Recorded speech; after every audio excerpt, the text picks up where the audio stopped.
Christmas cake design idea para sa inyo. Hello mga ka-bakes at lalong-lalo na sa ating mga beginner home bakers. Kung ikaw ay beginner home baker pa lang, kayang-kayang mong gumawa ng ganito kaganda na Christmas cake. At ito na nga, simulan na natin at ipapakita ko sa inyo kung paano ko ito ginawa. Meron nga ako ditong nakahanda na cake at frosted na ito ng aking color red frosting. Dito sa cake, naglagay ako ng texture gamit itong silicone brush. So i-scrape lang natin ito habang umiikot yung turntable at magkakaroon na tayo ng ganitong texture. At sa ganitong paraan nga ay hindi na natin kailangan pang pakinisin mabuti yung ating mga cake. Kaya tamang-tama lang ito para sa ating mga beginner home bakers. At dito naman sa bandang ibaba ng cake natin, bandang cake board, ay nagpapipe lang ako dito ng borders gamit itong color green frosting. At ang gamit ko nga dito na pastry tip is star tip. At dito naman mga kabake sa bandang itaas ng cake ko ay magpapipe tayo ulit dito ng color green frosting. Star tip, pastry tip pa din yung ginamit ko dito.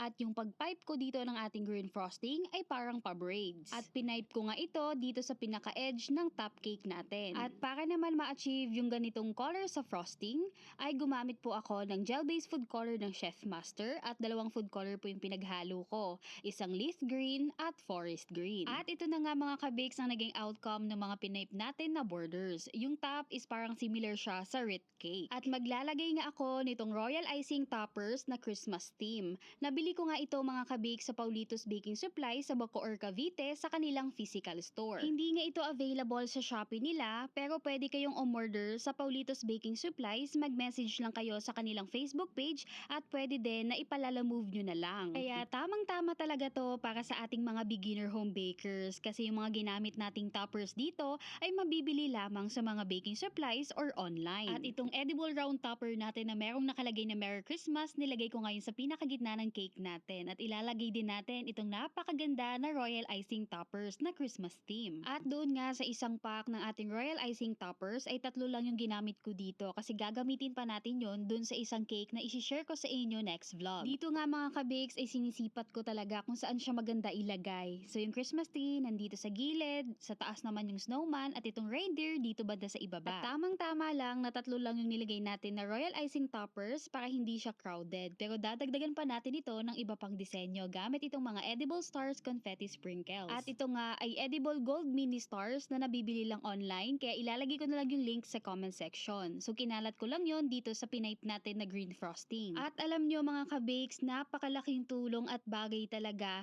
nitong mga edible confetti sprinkles, dragees or mga edible toppers sa ating mga cake. Kasi talagang nakakadagdag ito ng ganda sa ating mga creations, lalo na sa ating mga cakes o di kaya sa ating mga cupcakes. At sunod mga kabakes ay maglalagay ako nitong color red and green na non-paral confetti sprinkles. At ilalagay ko nga ito at i-sprinkle dito sa ating pinipe na green frosting sa top ng cake natin. So parang katabi lang siya ng mga mini gold stars natin. Ikalat lang natin yan, yung ating color green and red na non-parals confetti sprinkles. At grabe, ang ganda na naging outcome nito kasi napakasimple lang niya at sigurado ako na kayang-kayang sundan at gayahin ito ng ating mga beginner home bakers. O diba? Ganun lang siya kadali mga ka-bakes. Nag-cover lang tayo ng frosting sa cake, nag-pipe tayo ng borders, at gumamit tayo nitong mga edible toppers at edible confetti sprinkles dragees dito sa ating cake. O diba? Napakasimple at napakadali lang sundan neto mga ka-bakes na kahit beginner home baker ka